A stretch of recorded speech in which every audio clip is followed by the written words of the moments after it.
Hello guys, हम लोग जो है वनडे एग्ज़ाम, सब इंस्पेक्टर और अन्य परीक्षाओं से संबंधित भारतीय संविधान के प्रस्तावना से संबंधित पर चर्चा करेंगे।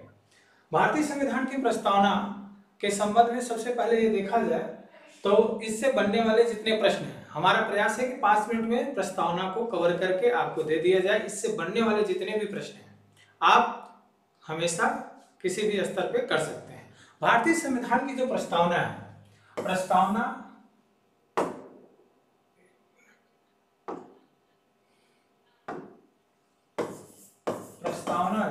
जो है भारतीय संविधान की जो प्रस्तावना है, इसी को उद्देशिका के नाम से जाना जाता है। भारतीय संविधान की प्रस्तावना को ही भारतीय संविधान की आत्मा भी कहा जाता है। भारतीय संविधान की आत्मा किसे कहा जाता है? भारतीय संविधान की प्रस्तावना। पहला प्रश्न यहीं से बनता है कि भारतीय संविधान की आत्मा किसे कहा जाता है? तो प्रस्तावना या उद्देशिका को। हालांकि डॉक्टर भीमराव अंबेडकर ने आर्टिकल 32 को भारत के संविधान को आत्मा कहा है और आर्टिकल 32 संवैधानिक उपचार है। संवैधानिक उपचार की बात है। ये डॉक्टर भीमराव अंबेडकर ने इसको संविधान की आत्मा कहा, जबकि वास्तव में जो है कि प्रस्तावना को संविधान की आत्मा कहा गया। अब देखा जाए कि जहां भारत के संविधान की प्रस्तावना में है हम भारत के लोग। हम भारत के लोग का मतलब, हम का मतलब होता है मैं और आप। मैं का मतलब संविधान सभा से था और आप का मतलब जनता। अर्थात जो भारतीय संविधान में जो है लोकतंत्र की शक्ति है वो किसमें है? जनता में है। किसमें है? जनता में निहित है। तो जो शक्ति है वो जनता में निहित है।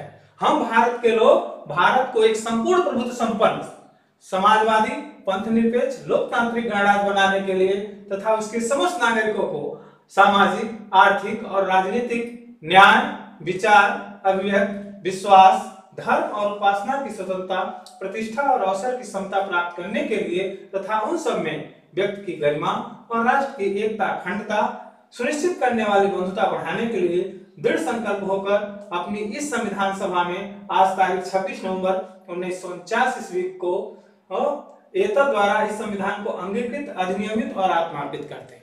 यह भारतीय संविधान की प्रस्तावना है। इससे बनने वाले प्रश्न क्या हैं? भारतीय संविधान की प्रस्तावना में एक शब्द आया है, हम भारत को संपूर्ण प्रभुत्व संपन्न। संपूर्ण प्रभुत्व संपन्न का मतलब क्या है? संपूर्ण प्रभुत्व संपन्न का मतलब होता है संपूर्ण प्रभुत्व संपन्न मतलब एक ऐसा राष्ट्र जो अपनी आंतरिक और बाह्य मामलों में स्वतंत्र निर्णय लेने का अधिकार रखता हो। तो ऐसा राष्ट्र जो अपने आंतरिक और बाह्य मामलों में स्वतंत्र निर्णय लेता हो, वो क्या कहलाएगा? संपूर्ण प्रभुत्व संपन्न। समाजवादी का मतलब होता है एक ऐसे समाज की स्थापना जो समता मूलक समाज है। समता मूलक समाज की स्थापना। समता मूलक समाज का मतलब एक ऐसा समाज जहां सभी लोग समान की भावना हो। पंथ निरपेक्ष का मतलब होता है पंथ निरपेक्ष एक ऐसा राष्ट्र जिसका कोई धर्म न हो। कोई धर्म ना हो, वह धर्म के प्रति क्या हो? तटस्थ हो। धर्मों के प्रति तटस्थ हो। वह क्या होगा कि धर्म निरपेक्ष। लोकतंत्र ये हो गया आपका। गणतंत्र का मतलब क्या है? गणराज्य, लोकतांत्रिक या लोकतंत्र का मतलब ऐसा सरकार जहां जनता द्वारा संचालित है। गणराज्य का मतलब एक ऐसा राष्ट्र जिसका राष्ट्राध्यक्ष। गणराज्य कई बार परीक्षाओं में आया है। गणराज्य का मतलब एक ऐसा राष्ट्र जिसका हेड ऑफ नेशन अर्थात राष्ट्राध्यक्ष निर्वाचित हो, अर्थात वंशानुगत शासन ना हो। तो ऐसा राष्ट्र क्या होगा? गणराज्य की श्रेणी में आएगा। गणराज्य की श्रेणी में और ये तो हो गए बेसिक शब्द जहां पर शब्दों की जरूरत थी। और एक प्रश्न आता है कि इन शब्दों को क्रम में लगाने के लिए कि संपूर्ण प्रभुत्व संपन्न समाजवादी पंथ निरपेक्ष लोकतांत्रिक गणराज्य, इतने ही शब्दों को क्रम में लगाने के लिए भी मिलता है। तो इसलिए इन शब्दों का क्रम आपको जानकारी में होना चाहिए। हर शब्द का अर्थ से भी प्रश्न पूछा जा सकता है। दूसरा चीज है, यहां से एक प्रश्न बनता है कि कितने न्याय की बात की गई।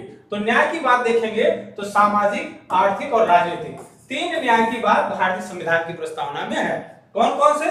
सामाजिक, आर्थिक, राजनीतिक, ये 3 न्याय की बात भारतीय संविधान की प्रस्तावना में है। स्वतंत्रता, स्वतंत्रता में 5 स्वतंत्रताएं हैं: विचार, अभिव्यक्ति, विश्वास, धर्म और उपासना। इन 5 स्वतंत्रताओं की बात भारतीय संविधान में की गई है। 5 स्वतंत्रताएं हो गई, 3 आपके न्याय हो गए। समता जब कहा कितने, तो समता, प्रतिष्ठा की समता और अवसर की समता, ये 2 समता की बात की गई है। और एक बंधुता की बात की गई है। कौन सी? एकता और अखंडता को सुनिश्चित करने वाली बंधुता। अर्थात न्याय की बात 3 जगह, स्वतंत्रता की बात 5, समानता की 2 और बंधुता 1। इस तरह से ये शब्दों को कभी कभी प्रश्न में पूछ लेता है कितने न्याय की बात की गई है भारतीय संविधान की प्रस्तावना में। यदि आप देखा जाए कि भारतीय संविधान 26 नवंबर 1949 को क्या किया गया है? अंगीकार किया गया है, या अंगीकृत है, अधिनियमित है और मातृत है। इसीलिए 26 नवंबर को ही संविधान दिवस के रूप में मनाया जाता है। तो जब भी आपसे पूछा जाए कि भारतीय संविधान को कब अंगीकार किया गया, तो 26 नवंबर 1949, जबकि वास्तव में संविधान को पूर्ण रूप से लागू कब किया गया? 26 जनवरी 1950 पूर्ण रूप से लागू। और अंगीकार कब किया गया? 26 नवंबर 1949। ये तो रही भारतीय संविधान के जो बेसिक फैक्ट हैं, जो सीधे उसी में से आ जा रहे हैं। इसके अलावा भारतीय संविधान की प्रस्तावना में कितने संशोधन हुए?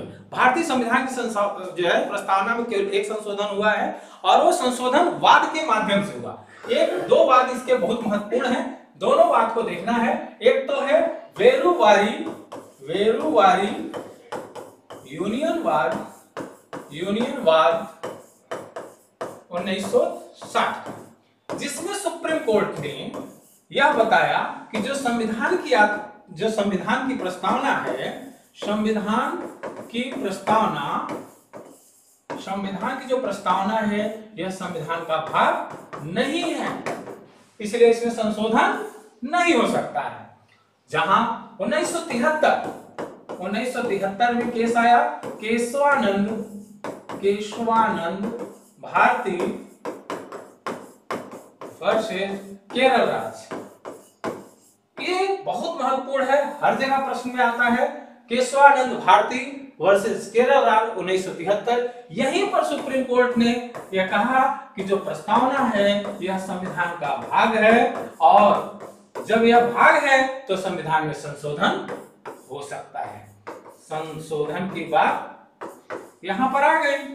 और इसी के बाद भारतीय संविधान में एक जो है प्रस्तावना में संशोधन होता है, जो था 42वां संविधान संशोधन। 42वां संविधान संशोधन 1976 का, जिसमें भारतीय संविधान में 3 शब्द जोड़ा गया प्रस्तावना में। कौन कौन? समाजवादी, पंथ निरपेक्ष और अखंडता। यह सर्वाधिक बार प्रश्न पूछा गया कि भारतीय संविधान की प्रस्तावना में कौन सा शब्द जोड़ा गया है। तो ये जो है 42वां संविधान संशोधन 1976 के माध्यम से यह जोड़ा गया। 42वां संविधान संशोधन को भी मिनी संविधान के नाम से भी जाना जाता है। दूसरा चीज यहाँ है, केशवानंद भारती वर्सेस केरल राज्य के मामले में इसे बुनियादी ढांचे का सिद्धांत भी यहाँ पर दिया गया था। बुनियादी ढांचा का सिद्धांत, इसका मतलब क्या था? ये बेसिक स्ट्रक्चर जो है, एक सुप्रीम कोर्ट ने कहा था कि संसद जो है प्रस्तावना में संशोधन तो कर सकती है, लेकिन भारतीय संविधान का जो बेसिक स्ट्रक्चर है उसमें परिवर्तन नहीं करेगी। तो यहाँ पर 3-4 तरह के प्रश्न अब तक बन पाए। एक चेहरे भारतीय संविधान की प्रस्तावना या उद्देश्य का, भारतीय संविधान का क्या है, आत्मा है, पहला प्रश्न। दूसरा, भारतीय संविधान का जो शब्दों का अर्थ है, मैंने कहा संपूर्ण प्रभुत्व संपन्न, माने होता है कि ऐसा राष्ट्र जो अपनी आंतरिक और बाह्य मामले में स्वतंत्र निर्णय लेता हो। समाजवाद का मतलब ऐसा समाज जो समता मूलक समाज की स्थापना करता हो। लोकतांत्रिक का मतलब होता है जहां जनता का जो है, जनता का शासन जनता के लिए है, वो लोकतंत्र की बात कहे। गणतंत्र का मतलब एक ऐसा राष्ट्र जिसका राष्ट्राध्यक्ष निर्वाचित हो। न्याय की बात मैंने 3 बताई कि भारतीय संविधान की प्रस्तावना में 3 न्याय आपको बात किया गया, स्वतंत्रताएं 5 हैं, 2 समता और 1 बंधुता, ये बात रखी गई। भारतीय संविधान की प्रस्तावना बताया 26 नवंबर 1949 को लागू होती है और पूर्ण रूप से 26 जनवरी 1950 को लागू होती है। 2 वाद हैं, एक वेरुवादी यूनियनवाद है 1960 का है, जिसमें सुप्रीम कोर्ट ने कहा था कि प्रस्तावना संविधान का भाग नहीं है, जो संशोधन नहीं हो सकता। फिर 1973 में केशवानंद भारती वर्सेस केरल राज्य का मामला आता है, जिसमें कहा जाता है कि इसका भाग है, संशोधन हो सकता है। उसी के आधार पर भारतीय संविधान में ये संशोधन होता है, बेरसावा संविधान संशोधन 1976, और जिसमें 3 शब्द जोड़े जाते हैं, जिसमें समाजवादी, पंथनिरपेक्ष और अखंडता। इसी तरह से आपको हर एक टॉपिक का मिनिमम 5 मिनट में संक्षिप्त और उससे बनने वाले जितने प्रश्न हैं आपको मिलते रहेंगे। धन्यवाद।